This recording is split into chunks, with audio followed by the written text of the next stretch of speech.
Hi, Ananda here for americaninaction.info. Want to talk to you today about jurisdictions. Um, so we're going to break down the word. Juris means right law, and diction means words. So when we speak of jurisdiction, we want to know what jurisdiction we're in and what right law words to use. So when the courts use the word jurisdiction, they often are referring to a venue. So they'll have a little bit different meaning than right law words for when they refer to jurisdictions. So for instance, they will often refer to a municipality, which would be like the city of, the county of, the state of, or federal jurisdiction. And they're talking about the courts. What jurisdiction are you in? They're talking about vicinity and, as we like to say, venue. So let's say you were stopped for a traffic ticket, right?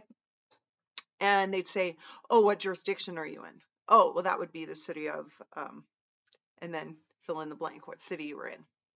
So if we don't know right law words, we'll assume probably what they assume. So we'll think, oh, I was in this city, I was in this county. Let's say I was in the city of Seattle, I was in the county of King when I was stopped for this traffic stop. Okay. And now they're saying, okay, you're in this jurisdiction. But if we do not define our words and what we mean, we can easily get taken advantage of. So when they're referring to jurisdiction, they're subtly, without saying it, they're letting you know that they're claiming jurisdiction over you, meaning they're claiming authority over you. They're claiming to have you be subject to their rules, statutes, and codes, and they call them laws, but that's questionable depending on what it is, right?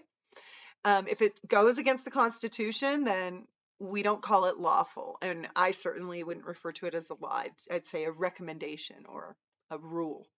Okay. Um, and then jurisdictions go like this. God granted us dominion over the land, the air, and the water. So these are jurisdictions. The land jurisdiction is what we are reclaiming. We are the supreme law of the land, and constitutional law is supreme. It has been ordained by God. The Constitution was written based on biblical principles, and it, with all due respect, whatever your religion is, the facts still remain the same. The Constitution was written based on biblical principles, and it was created to protect the rights of the people that are inherent in all people, granted by God Most High. So that's land jurisdiction, constitutional law, supreme law of the land. And then, of course, there's higher law, which is synonymous with God's law, which is synonymous with trust law, and that would be the air jurisdiction, air being above the land being above the water. And then, of course, the lowest law, lowest jurisdiction, you're not on stable ground, right, is the water jurisdiction. That's admiralty law, corporate law, sometimes referred to as commerce, okay, commercial law. Some folks call it civil law, political law, right, mob rule or majority rule, Roman law, if I didn't say that. So anything to do with the water jurisdiction. And it's very fascinating, when you learn a little bit about legalese and the lower jurisdiction called admiralty law, commercial law, what have you, you'll notice that there's a lot of references to the water. They'll refer to the body as a vessel rather than your body is your body, created by Most High God. It's not a vessel. Anyway, just all sorts of things like that. Okay, so this is When I'm talking about jurisdictions now and what right law words to use in those jurisdictions, okay, God granted us dominion over the land, the air, and the water. So, yes, it's important to know what those are, know the different law language for those three jurisdictions so that we know how to move about the playing board in this third dimensional realm called Earth. And for most of us that are watching or interested in this stuff here in the United States of America, are here in America learning about this so that we can share this and spread this information with others, and especially those who live in common law countries. So, but then there's, we've had some people talk to us like, well, wait a minute, is it 3 jurisdictions or is it 2? And we say yes.